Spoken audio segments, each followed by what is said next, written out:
The trial continues for Tulsa Police Lieutenant Marcus Harper. More witnesses came to the stand to talk about the details of the case and to state whether or not Harper withheld information in a felony case.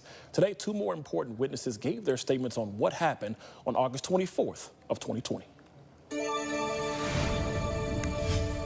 Who came to the stand today were two suspected shooters at a local convenience store 4 years ago. The first was Edward Townsell, who police did not know was involved in the case from the beginning, but later found out. According to his testimony in court, he stayed at former police officer Latoya Dice's boyfriend's apartment for about 3 to 4 months. But he had only met Jonathan Jones, Devon's younger brother, the day of the shooting, who is the other suspected shooter. Yesterday, Latoya testified that her boyfriend told his brother he could use the car. Today, Edward said that Latoya said that John can use the car. Edward gave the courtroom a description of the scene the day of the shooting. He testified to grabbing a Glock 23 and that Jonathan grabbed the XD9 before they left to the store.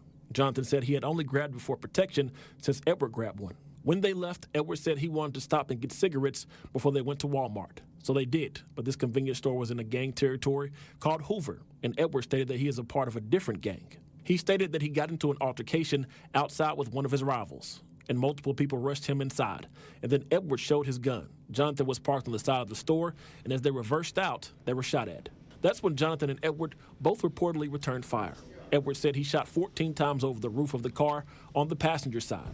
On the driver's side, he stated Jones shot about 5 times. Jones also came to the stand and pleaded the fifth when they asked him what happened the day of the shooting. They both testified to taking the car back to Latoya's apartment. Edward said that Latoya assisted him with changing clothes and told him that she got some friends that can help. The attorneys asked him, "What do you think she meant by that?" He answered, "Either they're gonna turn me in or they're gonna get rid of some stuff. That's too deep for me. That's why I left." Jonathan stayed and was later questioned by Lieutenant Harper, who was the friend of Latoya Dice. Jonathan stated he was scared because he has never been through anything like that before. He said Lieutenant Harper kept asking him what happened and things got heated and louder. Jonathan said when that happened, he didn't want to give him anything moving forward. In cross-examination, they asked Jones specific questions. Did Harper tell you to leave town? He answered no. Did Harper tell you to get rid of the guns? He responded with no. One Tulsa Police Department supervisor stated, "To date, we have not seized the crime guns, and he is concerned because they are still out on the street."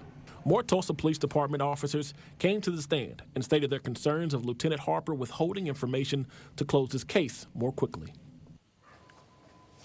Later during the trial, Judge Smith asked Sergeant Jeremy Ballard, what did Harper do to delay his investigation? Ballard answered with nothing. Also got information that Lieutenant Harper will be on the stand tomorrow. He is the last witness in this case. We'll continue to follow this case as it goes on and the trial continues tomorrow.